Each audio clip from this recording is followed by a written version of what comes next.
Welcome to the Fly Culture Podcast, bringing you interviews, reviews and fishing tips. Here's your host, Pete Tigus. Welcome back, everyone, to the very latest Fly Culture Podcast with Pete Tigus. This one is being recorded on the 11th of June. I've been praying for rain. We've got some rain. I've been down this morning with my wife, Emma, swinging some flies for salmon. The river's got, I guess, where it's been to dry, there's a lot of sediment and grit and stuff in the river at the moment.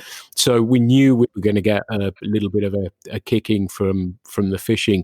But being there was enough. And, you know, there was only four inches or so of visibility, but it was nice to dust down the cobwebs, nice to make some spey casts, and I've really missed not doing it. Actually, I've not really thrown a spey rod since March time, early March, so it's been really nice to do that. Although the trout fishing has been some of the best I've known, it's always nice to do some of the other stuff as well, and that brings me really nicely on to my guest for today as well. And I'm really pleased to be joined by Colin Macleod, who probably is the foremost expert on mullet fishing in the UK. He's really come up with patterns, techniques, and everything else. And despite me saying it's being raining here, with the dry summers that we're having, that I know I speak to a lot of people, and more people are heading to the coast, and they may be chasing bass as well as mullet as well, and I thought it would be really interesting for us to learn a little bit more about that. So I'm going to talk to Colin about that, and hopefully learn some techniques, some tricks, and some tips from him as well that may inspire you to want to head to the coast if there isn't much water around and give mullet fishing a go. So I'm really pleased to introduce Colin Macleod to the podcast. Colin, how's it going? It's going well, thank you, Pete. Yes, well, indeed. Despite lockdown, it's nice to see that we're gradually getting back to fishing now in most parts of the country. And it sounds as though you said you had one of your first sessions the other day, and it went really, really well. Yes, yeah. A couple of weeks ago, I was out for the first time and had 11 mullet. So that's the first time I've had double-figure fish in one session. So that was quite enjoyable. But I've got to say the conditions are excellent. You know, the warm spring, dry spring, mullet very much enjoy hot weather. Certainly get some feeding, and it promotes the food chain at a nice early stage in the season as well. So they've got something to chase. So it was a great session. Really enjoyed it. Fantastic. And how did that feel, getting back onto the water again after such a long layoff? Yeah, it was great, but you know, I have to be honest and say, with a little bit of trepidation at the same time. I could easily have gone fishing a few weeks before that, but I just didn't quite have my normal enthusiasm after lockdown, and you're just not sure how things are going to be after the period of time that we've endured. But once I got in the water, it was like I'd never been away. I think it took 5 minutes and I had the first fish, so lockdown was a distant memory then, and it was just fantastic. It all goes away pretty quickly, doesn't it? Yeah, it does. Yeah. And were you one of these people during lockdown that tied 50,000 flies, or did you? Yeah, maybe 100,000, I think, but no, quite a few, and it was a chance to come up with some new patterns as well, of course, for when you do get back to fishing. But and were they the ones that caught you the fish as well? Were you trialing those patterns, or did you start off with the patterns that you know so well? I always fish with two flies, just to cover all angles, really. And there's a fly called the Rome's sand shrimp, which has been my most successful mullet fly. So that's always on the cast, really, on the dropper. And I trialed a new fly called the Simply Red, which I've been waiting for quite some while to trial, and it caught 5 of the 11 fish that I had that day.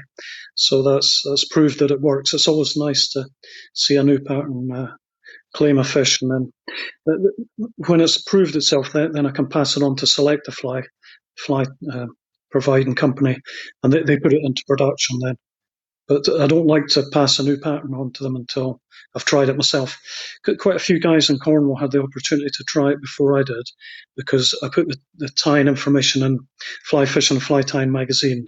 It was in last month, so they got busily tying and started catching thick lip mullet on it straight away. So I had an inkling that it would probably work before I tried it. Fantastic. I know we were talking just off mic, and I was very lucky to go fish a tidal piece of water a couple of weeks ago for salmon, and I was very lucky. My friend Gerald put me in a perfect spot for one, and I moved one, and he went back, I think, a couple of days later and caught two, I think, which was fantastic. But there were mullet coming up there, and to be brutally honest, they were just so interesting. I've caught them in the past, and I haven't spent enough time on them as I should, but I was absolutely fixated with them and trying to get these buggers to bite as well. So it will be really interesting to learn a little bit more about that. But let's take us back. You said you were fishing the other day. Whereabouts are you based, Colin? I'm based in Portsmouth in Hampshire on the south coast of England. I've been living here since 2001, moved down from Scotland.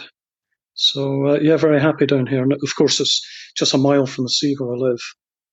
And that's really what gave me the opportunity to become interested in saltwater fly fishing.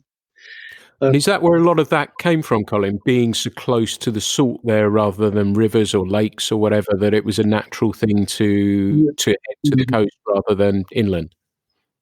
Yeah, well, I was lucky to be brought up in Caithness up in the north of Scotland. And my grandfather worked for the water board at a pumping station, and we lived there for quite a while. My father was in the Navy, so we moved all around the country, but that was always viewed as home. And every holiday I would return up there, whether with the family or not. Every single holiday I went back as soon as I was old enough to catch a train myself. And the river was 300 metres away. So it was a bit of a magnet. And in the summer evenings, my father and grandfather would pop down for a few hours while the women were watching Coronation Street, and have a few casts. So I would just keep badgering them until they got me a rod and set me off on my own. So that's what got me into. And as I grew up, then what a great place to spend your days during the summer, just wandering the riverbanks all day. I'd be off till late in the evening because you get 24 hours of daylight up there. You couldn't tell what time of day it was, really. I never had a watch. Sun was always up in the sky. So yeah, that was a very happy place to grow up. Lots of lochs up there, of course, in that area. So I sort of graduated to them. Spent a period of time bait fishing and spinning as well with my friends. A lot of them weren't fly fishing, but a lot of them stuck to the bait fishing, so I had a bit of experience of both, but it was always the fly fishing that drew me back. And as I got older, then you've got some wonderful fishing up there in the flow country, as it's called, of Caithness and Sutherland. Amazing lochs in the wilderness. So did a lot of fishing there. Even when I moved down to Portsmouth, I would drive back up initially. It was a 730-mile journey, pick up my friend Jim Shearer from near Edinburgh on the way up, and spend a week up there. Down here, there wasn't quite so many wild fish, and that was a bit of a problem for me. And I would really look forward to my week in the north of Scotland every year. So it was a long year waiting for that week to come. Yeah. But, I remember Paul Young did a programme on the lochs of Caithness, and the trout in there was some of the most beautiful trout I think I've ever seen. Oh, they're beautifully marked. Some fantastic fish, and through into Sutherland as well. Look at places like Loch Calladale, the sort of limestone lochs. They've got very nicely marked fish. So, it's a beautiful place if you like wilderness and trout fishing. Then it's great, and great salmon fishing, of course, on the River Thurzel. I never experienced that, but I kept travelling back up. Eventually, I would fly up to Edinburgh, get collected from the airport, and drive up north. But by 2012, I was getting more heavily into the saltwater fly fishing. Started out around about 2005. I read an article in Trout and Salmon magazine, and the guy made the point that bass are every bit as wild as any Highland trout, and that sort of struck a chord with me. And I thought, well, I'll give it a go. And I was extremely lucky. I went down with my trout rod and a sparkler fly, and bumped into a shoal of bass. So had such good fun that really that was me hooked, and every bit as much as the bass, I think. So gradually I started to veer away from the trout and the journey going all the way back up to Sutherland.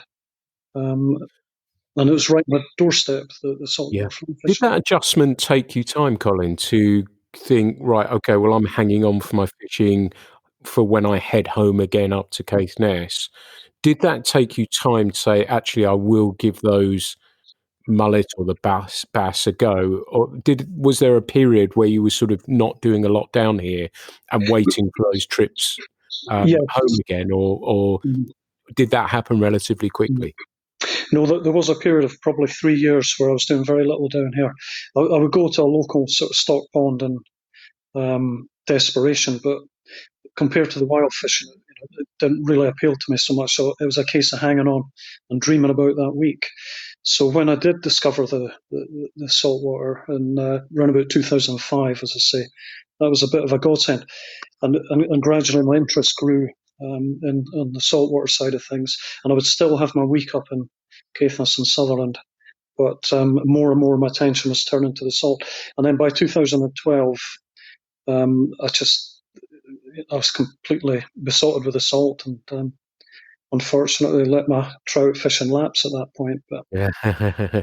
And so how did that happen for you from the salt point of view? Bass was the natural thing, and I know, around that sort of time, I know people have been chasing bass on a fly for a long, long time, and I think we had Pete Cockwell on, who I think he was doing it quite some time ago as well, and I know when I met Nick Hart, who I first worked for as a guide, he was sort of playing around with bass fishing and a little bit of mullet as well, at the time, and was telling me how extraordinary they were to catch and how strong they were, and we'll come on to that. But did you find it was bass first and they sort of took a bit of time, or then it went into mullet as a result of that? How did that process happen for you? yes, Pete, definitely the bass, because they're really the iconic saltwater fish. And yeah, but, I mean, in America, saltwater fly fishing has been popular for decades, and it's still relatively new here. Around about 2007, I started to become, quite dedicated to it, and there were a number of forums around that time, saltwater fly fishing forums, and it was gaining a lot of interest. And there seemed to be two types of angler that were taking an interest in it. There was guys from a freshwater fly fishing background who obviously had very little knowledge of the sea in general, and there were guys who were sea anglers who had decided to take up the challenge of fly fishing. And obviously had quite a good knowledge of the sea, but little experience of fly fishing. So we tended to group together, and you could help each other. So that these guys from the sea angling background could show you the marks and understood the tides and where to find the fish, and we could help them in terms of the equipment and casting lessons if they needed it. And so together we sort of progressed through. But what became quite obvious to me, even after a few years in the salt, was the size of the bass we were catching were, the school bass, ranging from probably half a pound up to a pound, pound and a half if you were lucky. And of course, there would be reports on forums of people catching double figure bass, great, beautiful specimens, but they, were obviously very dedicated anglers, and probably meant fishing at night time on rocks, and not situations that we were quite used to. So you would really have to dedicate yourself to that. And meanwhile, I kept seeing these dark shadows of large fish swimming around us as we were wading in the sea, looking for the small bass. And I would ask my compatriots what they were, and I was told, oh, they're mullet, but don't waste your time, they're uncatchable. Hard enough on bait, almost impossible on a fly, so just don't waste your time. So I took that advice for a few years. But there was a bit of a growing frustration as the years went by, and I couldn't really catch anything more than a couple of pounds in weight, bass-wise, and still would see all these mullet. So, they really caught my attention. And what happened one night was I was out looking for bass and sea trout at the mouth of a little chalk stream in Hampshire, and walked into a shoal of huge mullet, all probably 6 to 8 pounds. And I only had a deceiver on my leader. And I was totally surrounded by them. And I kept covering them with the fly for about 40 minutes, but of course I totally ignored it. And then my phone rang, so I just let the fly drop down to the gravel and a foot of water, and 10 seconds into the call, the rod was practically ripped out of my hand. And I had this irate mullet on for about 2 minutes, but those 2 minutes were probably the best 2 fishing minutes of my life.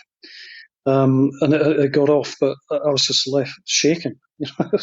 All I could hear was my heart beating in my ears. It was just incredible. So, I obviously figured out immediately that they weren't attracted to the moving fly, but as soon as it appeared to be a dead fish lying on the seabed, they were on it straight away. So I had to figure that one out.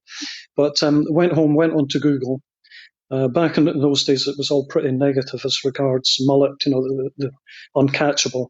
But after trawling through about 20 pages, I came onto this mention of someone had caught a mullet on an Apps bloodworm. And I had plenty of those in my trout box.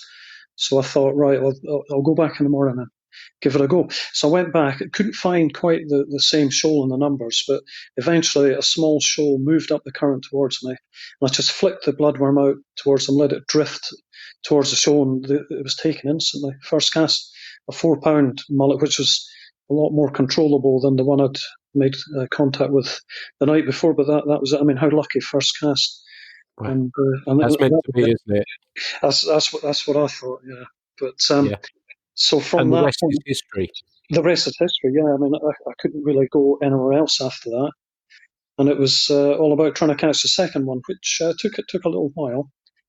But yeah, as you say, it's history from that point on. I was infatuated with them. Wow.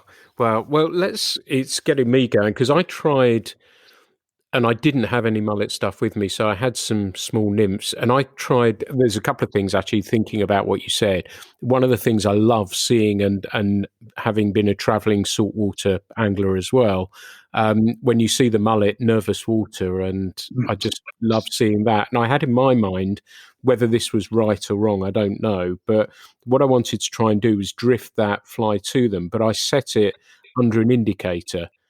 And is that a dumb thing to do? Or in my mind, I thought, well, I could just let it drift towards them along the bottom, as it were, and then I can see the slightest little thing.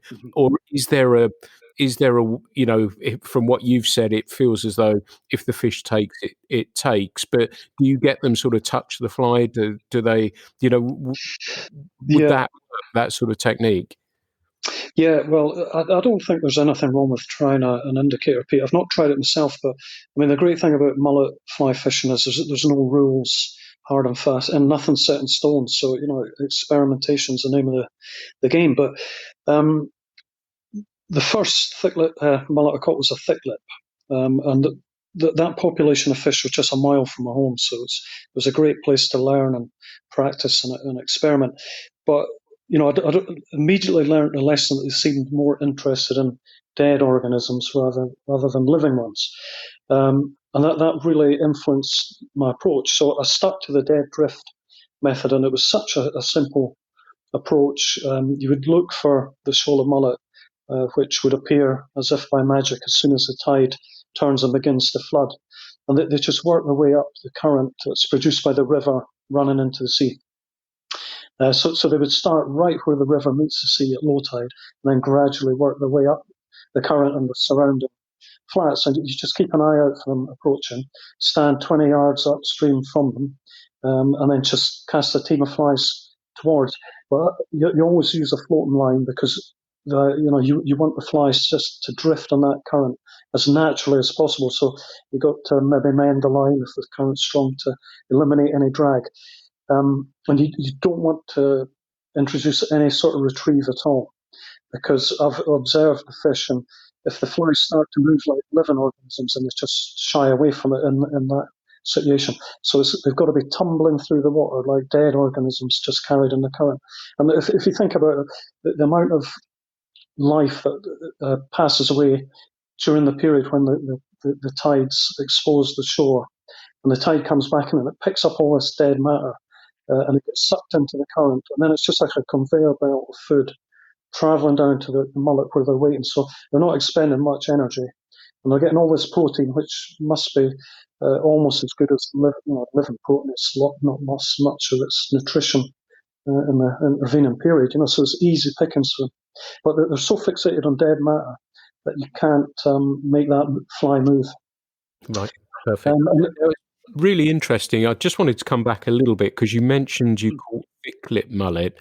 I just wanted to pick your brains about the species. How many are there, and which ones are more likely to take a fly? And then within that, are there situations where you will target? Are there situations where you can tell which one it is as well? It's quite difficult to differentiate between them in the water by sight. If you can get close enough, thick lips are the largest of the species, so they tend to be 4, 5, 6 pounds. So if it's a large fish and it's feeding on a current, chances are it'll be a thick lip. Thin lips have a black circle at the base of the pectoral fin, which is quite visible. So if you can get within 20 feet, you can normally see that, and that's quite easy to identify. They're obviously a bit smaller than the thick lips. And then you've got the golden greys, which are the smallest of the three species, typically about a pound, up to 2 pounds if you're lucky. In the water, if there's any brightness at all, they take on a bit of a pink coloration, and you can see a distinct black line on the edge of the tail. So that's trying to determine which species it is from a distance. But in terms of feeding behaviour, thick lips prefer to feed in currents, as I've just described.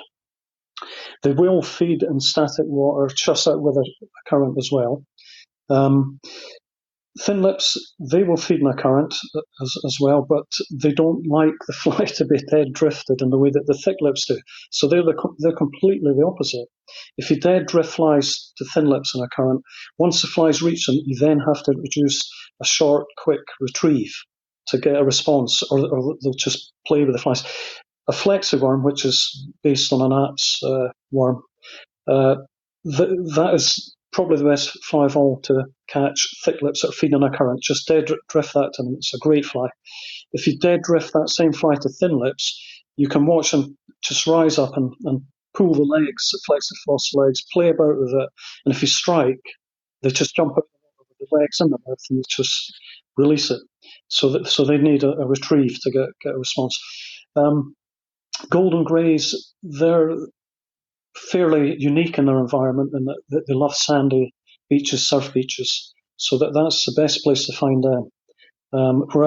As soon as the tide starts to flood over a big surf beach, they're normally right at the edge of the tide, especially when a little river runs into the sea through the sand. That's where they'll congregate, and that's where they'll start to come in and feed over the sand. As well. Would your advice be then, if you're not sure what they are, would it be that you dead drift first, and then would you do that a few times, and if nothing happened, then you might try the retrieve, or would you stick with the dead drift more so? No, if they were feeding in a current, I'd start with the dead drift. Definitely start with the dead drift, and if there's no response, it could be because the thick lips are not particularly hungry, or it could be because of thin lips. So what I would probably do then is put on a couple of shrimp patterns.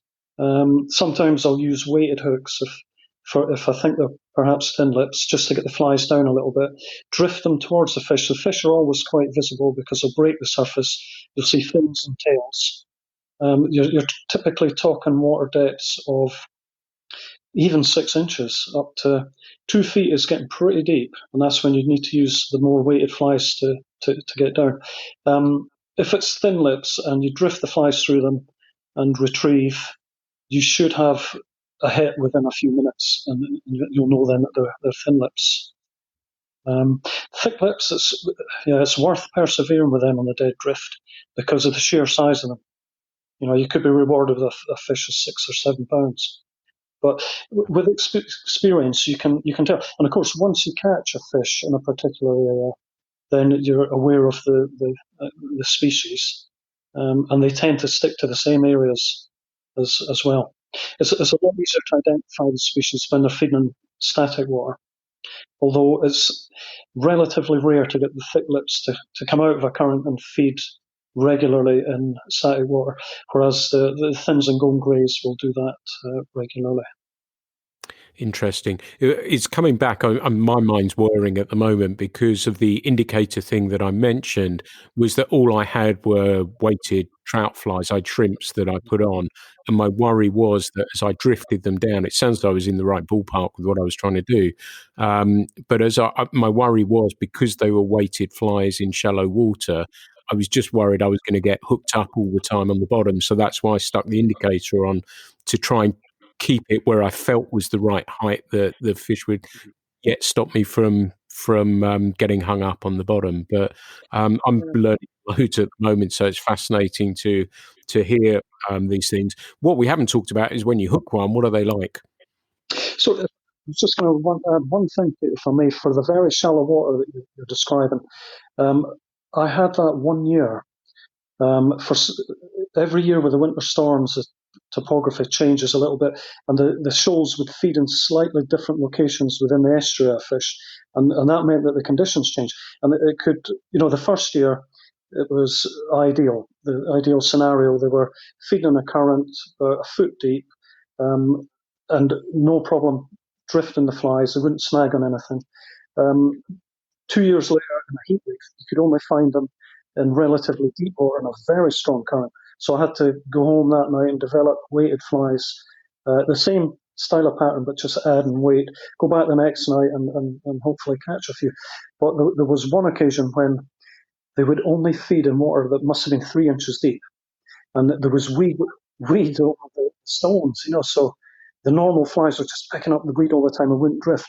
So that's when I tied a fly called the Ghostbuster, which has a foam back, closed cell foam back, and it copies an Idotea, which is an invertebrate that features heavily in the mullets menu and bass as well.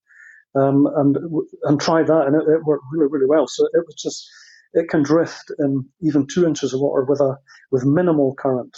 So instead of using the indicator, it's almost like a washing line method, isn't it? When you put that fly on the point, but you could fish 2 of them, so you've got 2 flies going, but they're never going to snag.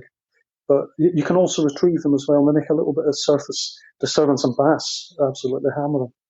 So That's a great tip, and it just goes to show that you've done your homework and spent many hours studying the species that you're chasing, and it's kind of interesting to me that it's not just chuck it out there and get on with it. Really, is it? It is. no. You're adjusting, you're tinkering, and I think if trout anglers who've not done this sort of thing before are going to find that aspect of it really interesting as well, aren't they? Well, indeed they are, and of course they have the advantage of being experienced on still waters and rivers, and both techniques apply to the sea because you've got static water and you've got the currents to fish. So yeah, trout anglers have a distinct advantage, and a lot of the flies will work as well because I started off with check nymphs. I tried to get the least weighted ones I could, and they worked in still water because you're retrieving them all the time. All the flies I tie for drifting and currents are unweighted, completely unweighted, and I'll use as light a hook as I can get away with. And I use them in the static water too because you can slow your retrieve right down then for the fish. But a trout fish has definitely got a good start. Cool. So the mythical fight of the mullet. Tell us about what that's like when you've got one of those on. Right, yeah, it can be quite shocking, really. I've caught one salmon before, by luck. Had some decent-sized trout, they fight well. But a mullet's it's on a different level altogether, even compared to bass. If you catch a decent bass of 6 or 7 pounds, it'll give a great first run. They're a powerful fish, but after even 5 minutes, they're on the surface, and you see the spiky dorsal fin, and they tend to just give up then. But mullet can, a decent fish, again, say 5 or 6 pounds, you can easily, if you catch them in very, very shallow water, that's the reason that they run rather like bonefish, and I'm guessing that's why they got the nickname, the British bonefish. So ideally, if you hook them in shallow water, they turn and they try to reach the safety of deeper water, and you can have runs of 60, 80 metres. I've I've caught a thick lip in a Welsh river. It was £8.12, and it must have run about 100 metres down the river. And I was getting really concerned it was going to run into snags and things. But yeah, they can really, really run. But powerful. The run is great. And once they finish that first run, unlike a bonefish, that when it's completed its first long run, it'll then just practically come back into your feet as quickly as you can reel.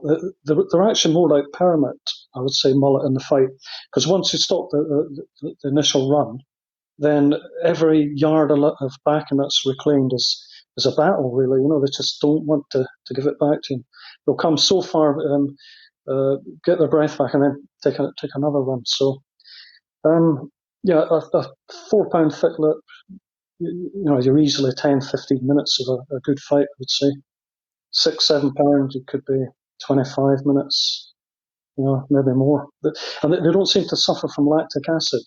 I think a lot of fish have that initial run, like a sprinter, there's a build-up of lactic acid, and that's it for them. But mullet just never seem to be affected by that.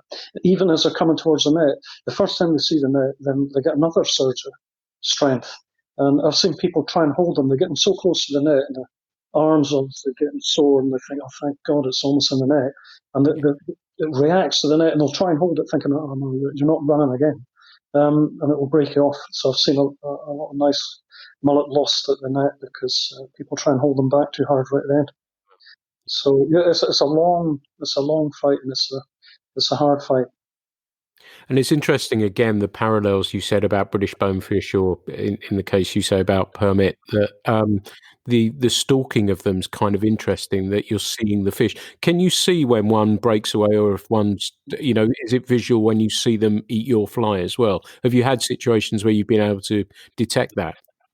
Yes, I have, and it really depends on the conditions under which you're fishing. The first mark that I used to fish until 2014, unfortunately, the mullet went to spawn in winter and were just hoovered up by the commercials, so that entire population of thousands of fish is gone. So I had to go further afield then to get my sport, but I was lucky at that first mark one day, because normally you can see the fish simply because of the surface disturbance, the nervous water. Now and again you'll see a shape, but not often do you see them very clearly because of light conditions and the colour of the water. But one day I actually got in behind a group of just 8 fish, a very small pod. I'd caught one and released it, and I watched where it went because the big shoals weren't there that day, and I could see where it had gone onto the gravel and about a foot of water. And normally I would think, right, I'll have another one now, go up ahead of the shoal, drift the flies down, but I thought, no, I'm going to go in behind to get a look. So I crept up behind them, and because they're head onto the current, like trout, they didn't see me. So I was probably 15 yards behind them, and I had the opportunity to flick the flies ahead of them, being careful not to line them and spook them. As long as the leader just lands on them, then you tend to be okay. And I watched as the flies came down towards them, and one of the group came up, took the fly, and you'd mentioned earlier about the mouth and the fly. It mouthed the fly and then released it. So and it wouldn't have indicated on the line at all. If you'd not seen it, you'd have been clueless to the fact that it picked up the fly. So that makes me wonder, how many times does that happen when we're mullet fishing? We've probably missed so many fish. And I went through the whole shoal. And it came to the last two. And once an individual had mouthed the fly and released it, it wouldn't rise again. So another member of the group would come up, test the fly, release it. So when it came to the last two fish, I thought, well, I've got to try and tighten the line there because I had too much slack line. So the second to last fish, I saw it rise up, take the fly, and I struck. But again, the current was too strong and the line was too slack. So I sort of pulled the fly from its mouth. And I thought, right, I've got one chance left. So the very last fish went up to take the fly, and I was ready. So I struck hard. But again, it just pulled the fly from its mouth, and it spooked the little shoal, and they went. But that was the first time I'd ever had the opportunity to see thick lips and clear water, and how they approached the fly and how they dealt with it. But where I fish now, the water clarity is excellent. So you can see the shoals from probably 30, 40 yards away. Very much like bonefish over sand. They appear as black shadows or black circles to begin with. But as you get closer, then you can see the fish themselves, and they are quite difficult to see clearly. Again, very much like bonefish, they're quite reflective and they're very well camouflaged in their environment. But the shadows give them away, and the nervous water and fins and tails. When they start to feed hard over sand, you could be talking 200-300 fish, and the fins and tails are out and they're splashing. So they have no caution whatsoever. The caution goes out the window. They have a reputation as being very nervous and cautious, which they are when they're not feeding properly. But as soon as they engage in heavy feeding, or this competitive feeding, to give it its correct term, then caution goes out the window, and that's when they become vulnerable to the fly, and you can get good results under those circumstances. But there'll be periods where there's maybe groups of 10 or 12 looking for food, but not fully committed to feeding. So the competitive element, which almost ensures a catch, is not fully there. But you've just got to keep covering them with the flies and look for a reaction. And it could come in the first cast, or it could be 20 casts, but for some reason, one of the members of the group will just shoot forward, and you can see them when the water's clear. And you'll often see a flash just before they take the fly, because I'm assuming their mouths are not properly shaped. They're not as adept as trout or bass at consuming the fly. So it's quite common to see them turn on their side, and you'll see a silver flash just a split second before the line will tighten. And typically they'll be hooked in the scissors, thin lips, golden greys in the scissors, lower mouth, thick lips usually in the large upper lip, or that lip extends. So I think that as they try to mouth the fly, they extend their upper lip, and there's a membrane just in behind, and often the hook will go in the membrane, and then they pull the lip back in, so they're hooked just behind the lip in that membrane. So occasionally they will be hooked well inside the mouth, but that's normally after a chase. Sometimes they'll chase for 5 or 10 meters, and you're really having to speed up the retrieve to induce the take. And if they hit it fast and hard, then the hook will be inside the mouth, well inside the mouth. But typically it's just around the lip or in the scissors. Really interesting. There's so many things that are popping into my head now about all of this. And you mentioned about when the fish are feeding hard, and you've also mentioned previously, while we were just talking a few minutes ago, about the fish coming in with the tide. Mm-hmm. Is that the best? What would you recommend to somebody who wants to give this a go, has been listening, got an idea of flies now? Would you say fish the incoming tide? Would that be your advice?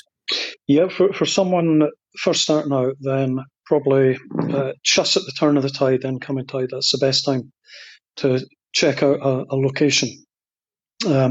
Especially on estuary, I'd say the estuaries are the best locations of all, top locations. So if you can, then try and visit an estuary.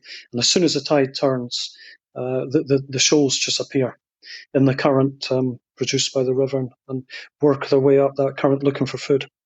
But that's a great starting point. But if you become more interested in mullet fishing and take more part in it, then you've really got to check out different locations, or marks as they're called, at different stages of the tide. That was one of the mistakes I made when I first started, was realizing that the fish would appear just after low tide, and I could have maybe 2.5 or 3 hours of opportunity to catch some fish while they were feeding. And then eventually I thought, no, I need to check the ebb as well as the tide's going out. And the fishing then can be equally as good. So what you're doing then is extending the fishable and productive period. So from 2.5 to 3 hours up till maybe 6 hours, so you're getting a good day. That, especially if you're traveling a long distance, you don't just want to be fishing for 2.5 hours if possible. But yeah, you've got to examine all the stages of the tide, different weathers. Yeah, it's interesting. When I used to guide bass, which I did a bit, but not huge amounts, that I'm always early, and I'd like to fish, because we're in the Bristol Channel, it's quite lively there, so I'd fish with the tide as it came in, but I'm always early. And even when it was slack, that's when we'd start chucking at mullet then as well, that I'd find areas that there'd be moving around in there, almost milling around, waiting for stuff to happen, and big numbers of fish sort of hanging around there. And like you say, at various stages, if you get to know your water, it's like getting to know your river or your lake or whatever. It's similar, I guess, that you know where to be at that certain time of the tide, I guess.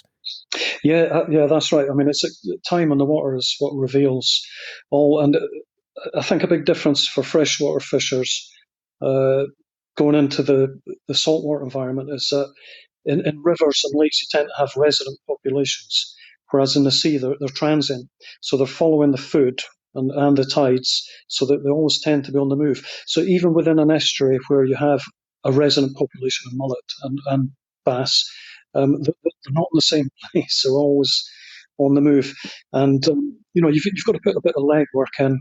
And I would advise people maybe the first time they go to check a location, don't take a fishing rod, take a flask of coffee and just take your time and observe and have a look for the fish and make a note. If you do find them feeding, then make a note of the tide and the time of the tide, because mullet are like clockwork. So where you find them feeding one day, they will return at that same tide, which will take place roughly 2 weeks later, the same stage of the tide and at exactly the same place. They will feed. It's quite incredible. And that also means, of course, that you can go fishing in the darkness, pitch dark. Once you've learned where they feed at a certain time and a certain tide in daylight, that's replicated in the darkness. So you can have some fun with mullet in the pitch dark. Wow, that's interesting. That's a great tip as well. So thank you very much for that. We've talked a little bit about the fish and about the flies. What about sort of tackle? What are you using? 6 and 7 weights or 5s? What are you using? Yeah, I would say a 6-weight outfit is ideal, Pete. When I first started, I had all my trout gear. By chance, I had a a Sharp's Gordon, I think it was called, and that had saltwater fittings, so that was just by luck. But I've never had a problem using trout gear in the salt. I still use trout fly lines. I never use dedicated saltwater fly lines. It's just a case of being quite religious about washing all the tackle off and the flies, because my flies are tied in bronze trout hooks, so got to wash them as well. In fresh water, and I've never had a problem. Nothing's rusted. I've got a Vision Coma reel that I've had for 10 years, and I use it when I go on holiday to Spain. Every time it's the same reel from 10 years ago, and it's perfect. So it shows as long as you wash them off, there's not really going to be a problem. So trout gear's fine, especially if you're starting off. It's not a problem. And I still use trout gear. I've got a 5-weight rod, which is a grey Streamflex. That's a lovely rod for mullet. I've got a 6-weight Recon, Orvis Recon, which is a saltwater model, but I'd say that's probably the best rod I've ever fished with for mullet. It's a great rod. And I've got Hardies and Sages. Some are saltwater, some are freshwater, so you can really use whatever you like. But yeah, it's nice to use dedicated saltwater gear to aspire for that. And interesting about that, I always bang on these when I'm talking to people about fishing, about the importance of fly line as well. Is that because it sounds as though you're not casting super big distances? Are you thinking about the line as well, though? Is there something in particular that you like to use and you recommend? You want something, I guess, that loads the rod quickly and like a sort of taper? Absolutely, you've hit the nail right on the head. It took me quite a while to figure that one out. But yeah, I'm thinking back to when I was about 9 and first went trout fishing, and they gave me a rod and just said, get on with it. So they didn't give me any casting lessons. And, that didn't really occur to me till I was about 14. And I went fishing one day with the salmon gillies' sons on the River Thurso. And I just sat back and watched them fish. I mean, they were like machines. And the way they casted, and I thought, dearie me, there's more to this than meets the eye. But I think I picked up a lot of bad habits through not having had a lesson. So I think it's quite important to have casting lessons if you're starting out. Vitally important. But yeah, I mean, my casting's not the best in the world, and that probably helps when it comes to mullet fly fishing, because if you're dead drifting flies to thick lips in a current, you probably only need to cast 15 yards. It's quite easy.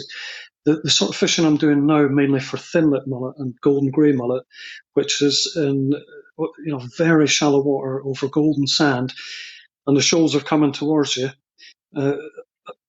Unlike bonefish, for once, I would say you can stand up to cast a bonefish in those conditions, but these fish, you've got to get down on your knees and just at the edge of the water.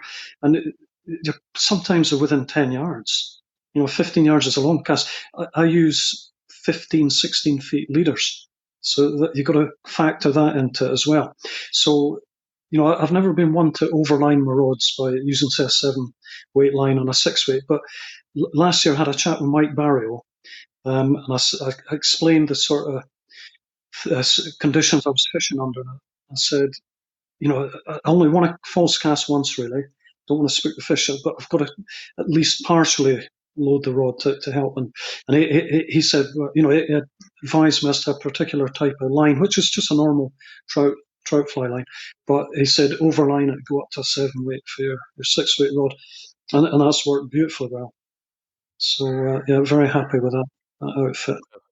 And what about the wind and stuff like that? Do you put yourself into position? Because I guess that's going to be one of the factors for people heading to the coast. But you've got the added advantage that I guess you can shift around to some degree as well to put yourself in a better and more comfortable casting position, I guess. Yes, that's correct. Especially when I was bass fishing, then you would try and look for somewhere comfortable and get the wind behind you if possible. Places like Halen Island are great because it's a peninsula. And if one side's windy, you can go to the other. But with mullet, it's not quite so much a problem because you're just using small flies. I tend to use old bonefish leaders and then add another 6 feet of fluorocarbon onto that loop-to-loop connection. Small flies, short casting, so you can tend to get the flies to turn over even into the wind. We mainly fish sandbanks, and what we've done in the past, if it's a really windy day and you're struggling to cast, is ideally we are on the sandbank at the edge of the water, just kneeling and casting the flies towards the shoals, which are maybe in 6 inches of water in front of you. Looking for sand shrimp. If it's very, very windy, you would think, right, I'll just go to the other side of the sandbank and get the wind behind me. But sometimes the shoals will be there, sometimes they won't. So if they're not there, you've got no choice really but to concentrate on the shoal that's feeding on the windward side. And if it's, if you're talking 15, 20 mile an hour winds, it is quite difficult. So what we would try in the past is to wade our way in behind that shoal and cast to them from behind. Now, casting to mullet from behind is a very successful technique for golden grey mullet feeding on a surf beach. As they move with the tide over the sand, looking for food, you're behind them, casting the flies just in front of them, and that's a very successful technique. But with thin lips that are feeding on a sandbank with their heads into the shallows, you just cannot do it. If you go behind them and you cast, try it in the same way as you would approach golden greys, you spook them instantly. It's unavoidable. We've tried many times, but within a minute they spook. And what happens then is maybe the sandbank's 200 meters long. It's just like somebody set off a machine gun, and you'll just see all the way along the sandbank the water's just erupting as the message passes from shoal member, get out of here, and they just go and they don't come back. So you really have to persevere and cast towards these fish head on.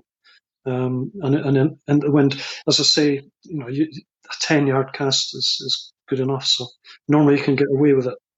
Yeah, brilliant. It's interesting you say about leaders as well. There's a couple of questions that spring to mind there. You say knotless tapered leader, bonefish, then you add 5 or 6 feet onto that. What sort of strength tippet do you have? I tend to use 10 pound. It's Grand Max Soft Plus. That's the stuff that I prefer to use. 10 pound maybe sounds quite heavy, but it's a very thin material, that brand. So it's not a thick looking fluorocarbon. It's very strong. I've experimented with fluorocarbons since the very beginning of my mullet fishing, and I think it was the second season I had a lot of bad luck when I lost fish and good fish. You set the hook, they would run maybe 20 meters, which is quite a common thing, and they sit for a few seconds, and then they launch into the big run. As they launched into this big run, they would snap the leader immediately, and I couldn't figure out what was going on. I played about the reel, trying to set the drag very light. You just end up with a bird's nest. So it was really, I lost a lot of fish that season. And then I think the third season I tried Orvis Mirage initially, and only had a few break-offs with it, so it was a very good material. But ultimately I found the Grand Max Soft Plus. With a £10, I've never been broken off. I've gone down to £8 a couple of times, which is not a great difference, you'd think. But I lost 2 big fish in one session, one after the other. They were, probably £6 thin lips, and they were sitting with their bellies on the sand. And they would take the fly, turn away as I was striking. They were trying to swim off the deeper water, and it's like striking into a brick. And I was a bit overzealous, and broke off twice. So £10 I use. So I think leader is a funny thing, isn't it? It's really what you're confident in. For me, I'm confident in the £10 and it works. I'm happy in it, but I know some people think, "Oh, that's much too thick," and their confidence would be affected using that material. So that they might prefer to use lighter leader material, but then there's always a chance you get broken off for the nice fish. So you got to balance it really. Yeah. And you said earlier as well that you fish a couple of flies. How far apart do you space them? Is it 4 or 5 feet, something like that? Or are they nearer? 3 feet apart. 3 feet apart. So the dropper's 3 feet up from the point, so it's 3 to 4 feet away from where the look to the look connection is. That's again, it's a confidence thing, isn't it? You think mullet are accredited with some of the best ice of any fish that swims. I don't know who came up with that, but that's what they say. So every advantage counts, and that's why I won't use nylon or copolymer as a leader, because it tends to float on the surface. It doesn't sink as readily as fluorocarbon. And the one thing that will really spook mullet is having leader sitting on the surface and the sunlight catches it and it twinkles away. That'll send them scurrying. Interesting. Great tip. It was interesting that you mentioned at the beginning the scene, and I remember now you mentioned it, actually, that Saltwater Fly Fishing Forum for the UK. Yeah. How does that scene appear to you now comparable to then? It felt then it was a few hardcore anglers doing it, yourself obviously included in that. Has it grown? Have you seen a growth in it, or is it sort of still one of those sort of kind of cool, slightly different ways of fishing? That has it grown, do you think, in any way since then? Mm-hmm. Well, I would say definitely. Yeah. I mean, I've heard it's the fastest growing arm of fly fishing. Back then the forums were popular, as you say, and I would join around about 2006, maybe 2007. It was getting popular, and there were some guys who'd probably been saltwater fly fishing for around 10 years at that time, so they were the veterans, and then there was a whole new wave of new guys coming in. But what I have noticed is that the popularity of forums seems to have dipped. They were, for 3 or 4 years, they were immensely popular. Now I'd say Facebook has very much taken over. So you've got all these face group books for fly fishing for bass, fly fishing for mullet, and they're becoming very popular. I think the mullet and fly Facebook page is about 3,000 or so members. So yeah, it's definitely, and in terms of sort of foot traffic, when you visit various marts now, there are definitely more and more guys saltwater fly fishing in the Werses. There's evidence of more people actually being on the shore. And you've got the saltwater fly festivals now. I think the first one was maybe 2015, 2016 in Cornwall, the UK Saltwater Fly Fishing Festival. So that's been quite well received, and that helped to promote it again. Obviously, I was guiding that, giving talks up until I think 2 years ago. This year, Orvis have a saltwater fly festival in September in Chichester. So it's further along the south coast, so that they're not really clashing. I think the UK one is in October this year, all going well with the virus, etc. And it's September the 4th to 6th, I think, the Orvis one at Chichester. So I'll be doing some mullet guiding there. But yeah, they're becoming very popular. And I think I got an opportunity to write for Fly Fish and Fly Tying magazine back in 2010. I started to write, and it just started because I was redundant at the time. I worked in house building. That's been my trade, and I was redundant, so I had the opportunity to do a bit of fishing and caught a few mullet, and asked the editor of Fly Fish and Fly Tying if he would be interested in an article, and he said no. He said, I'm more interested in a monthly saltwater column because I think it's really shown signs of growth, and he's kept me on ever since. So he obviously thinks it is going somewhere, but yeah, I think it's definitely increasing. Yeah, I mean, I fly fishing in general. I'm not sure. You read on the forums and social media that we're having difficulty getting the younger generation interested in it, and participation numbers may be falling. So, hopefully saltwater can help make up for in the shortfall there. It's something different. Yeah, it's really interesting. And I've had these conversations before. And the really interesting thing out of all of this is that when I ask people the state of fishing, everyone tells me it's pretty good. And I think the younger people are looking for wilder fish. So it might be the slightly off the norm. And I've talked about it numerous times before about the path that we used to take from a small still water, possibly to a reservoir, then a river. It's not working like that anymore now. And I think people with things like, the writing that you're doing, with Facebook groups, with YouTube, with videos, you can learn to cast pretty easily. There's nothing like an instructor, obviously, but you can learn pretty quickly how to fly cast and understand how to fly cast.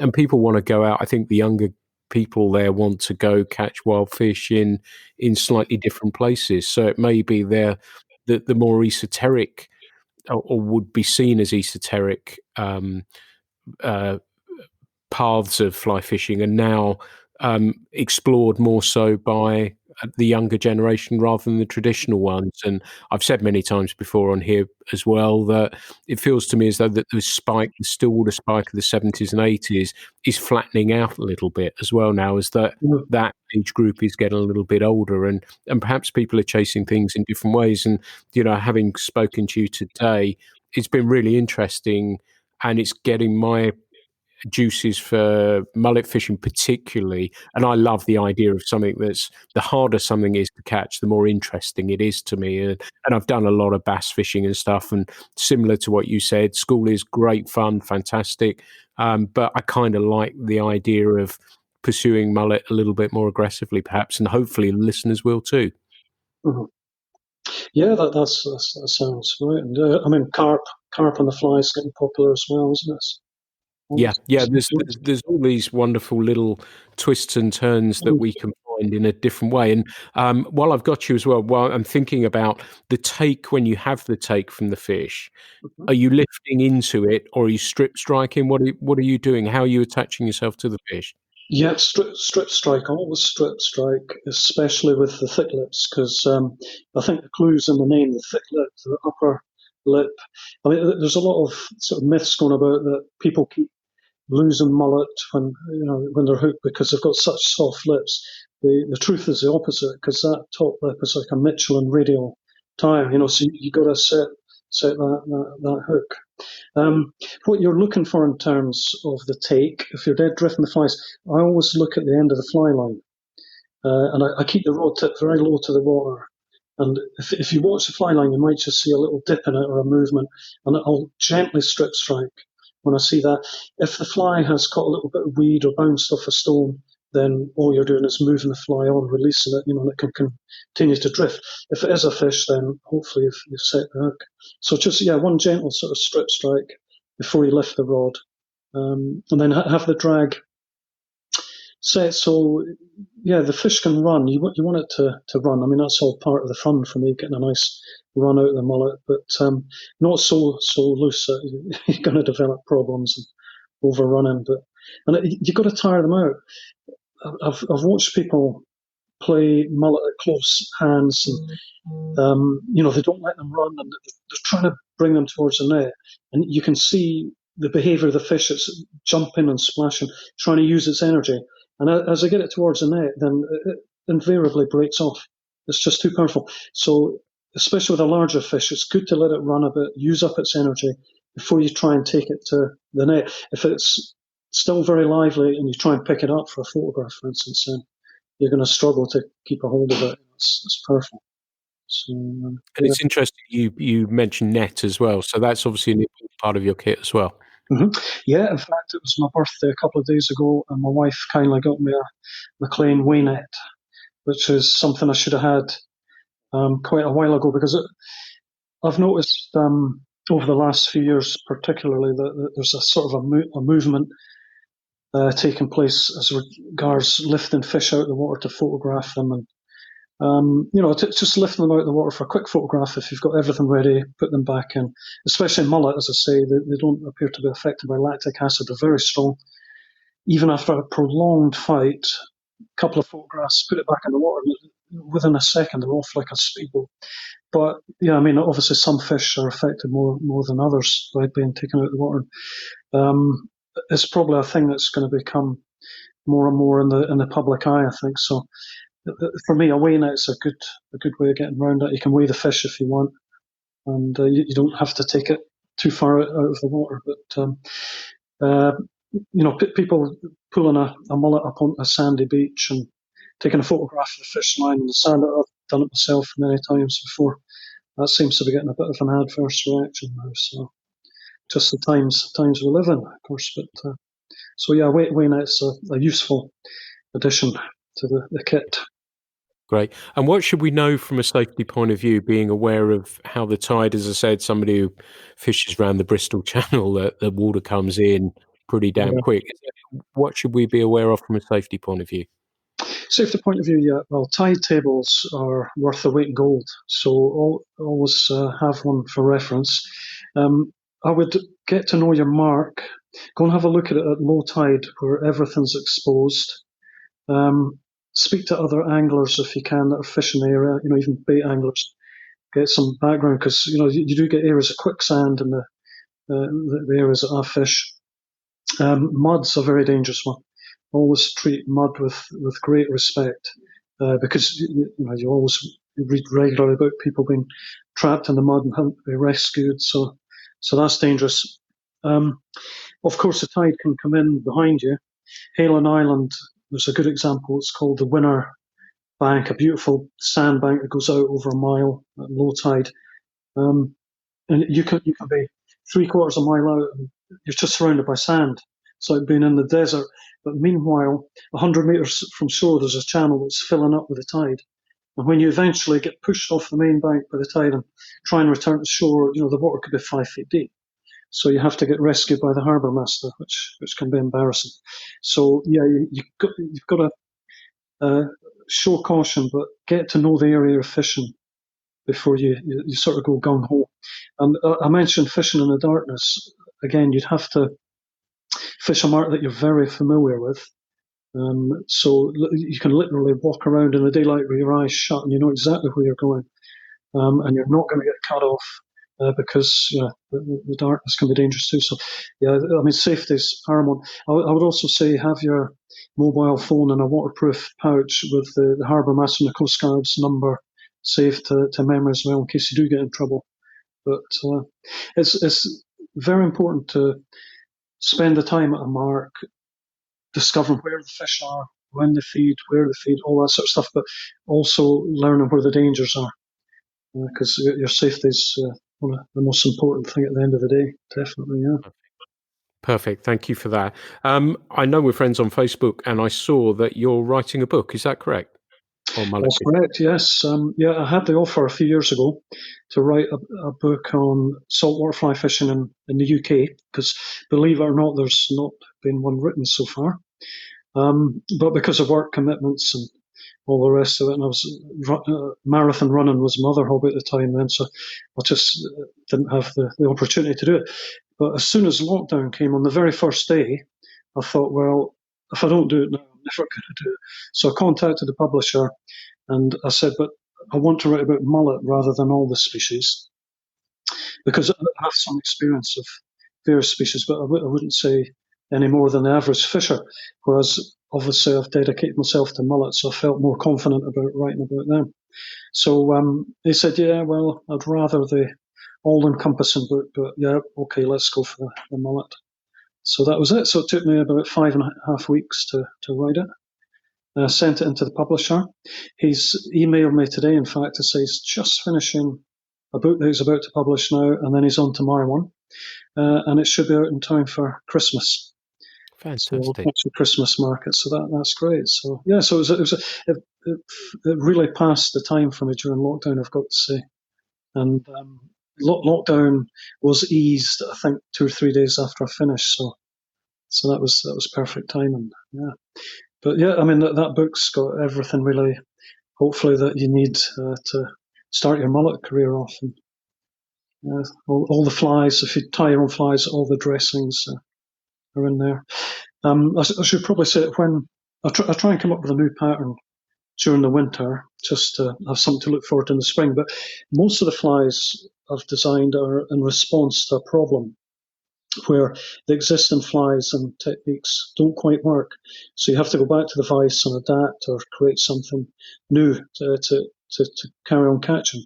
And when I've designed a fly and tested it and it works, and I'll put the tying information in Fly Tying and Fly Tying magazine, so people who tie their own flies can copy the flies.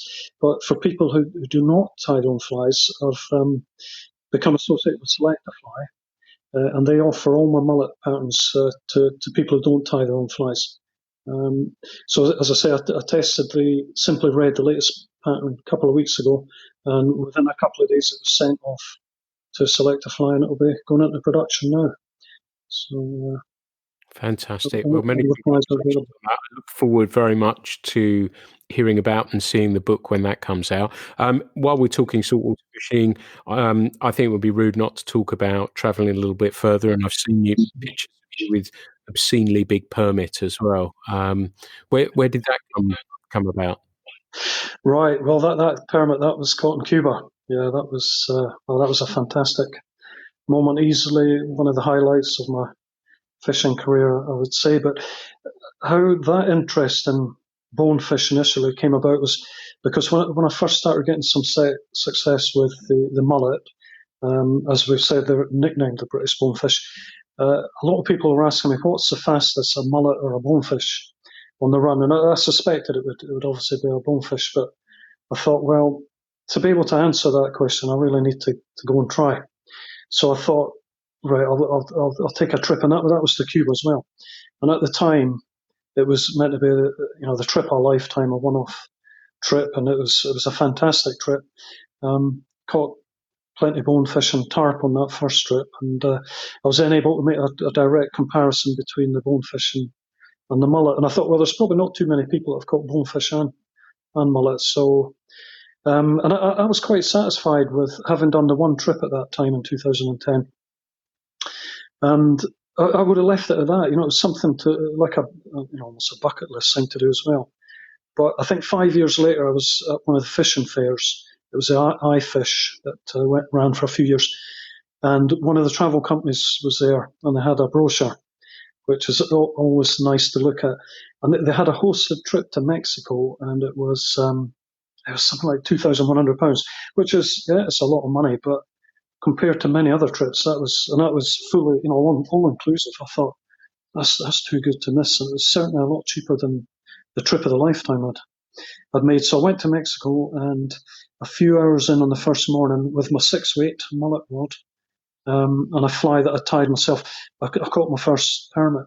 So and that was a bit of a changer. Once you've got a permit, it's it sort of gets a grip of you, I must admit. And I'm pleased to say I've caught a few since, and try and get away a bit more regularly now. So I've got a trip in Mexico booked for November, which will be some guided fishing and some DIY as well down near the border with Belize. But of course, it all depends on travel restrictions. So crossing all my fingers and toes that we get to go on that one. Oh, well, best of luck with that. And so, answer, which is faster, bonefish or mullet? Yeah, I would say the bonefish is definitely faster. I've had some mullet that run it pretty close, but the two differences: one, bonefish is faster. Two, the mullet will fight a lot longer and stronger.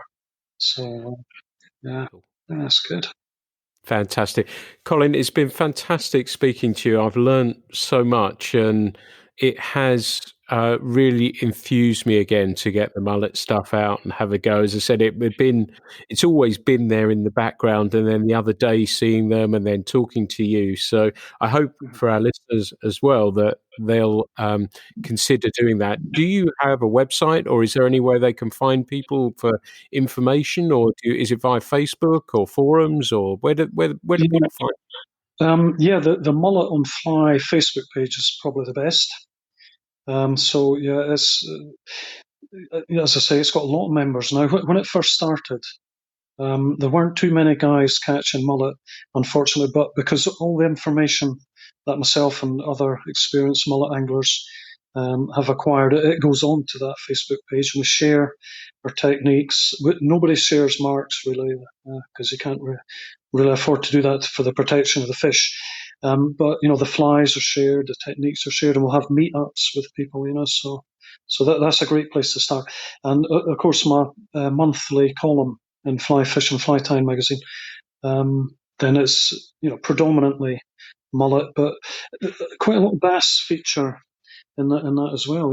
I've been lucky over the years that the dead drifting technique and the small mullet flies have picked up a lot of good bass for me. And in fact, so many, I would say now, that could almost be a technique in its own right. And I wrote an article on that last season because I was catching good numbers of 4, 5, 6 pound bass on the little mullet shrimp flies, and I tied some of the same patterns on heavier, stronger hooks, and deliberately went out looking for bass and caught a 7 pounder. Wow. In the same place, in amongst the thick-lit mullet. They show communal feeding. They feed together. They associate with each other. It's quite strange. Thick-lit mullet and bass, they're so friendly. But yeah, you can expect quite a few bass as well, hopefully, if you're in the right place. Fantastic. Colin, thank you so much. We've spoken for over an hour now. It's been wonderful listening to you and your passion for mullet, and that's coming across. Loads of information there as well. So thank you for that. And it's been lovely to catch up, and thank you for taking the time to speak to me. It's been a pleasure, Pete. Thank you for inviting me. I've enjoyed it very much. Thank you, everyone. Thank you for listening to the Fly Culture podcast. I'm Pete Tigers. I've really enjoyed talking to Colin today. I'm probably going to go and hit the river again now. Perhaps it's got a little bit clearer, so I may go and do that. I'm just sort of keeping half an eye out on the weather at the moment, so I'll look at river heights shortly. But thank you very much for listening, and there'll be some more Fly Culture podcasts before too long. Thanks very much indeed. The Fly Culture podcast is brought to you in association with Fly Culture, a quarterly print magazine. For more information, please visit flyculturemag.com. You can also find Fly Culture on Instagram, Facebook and Twitter.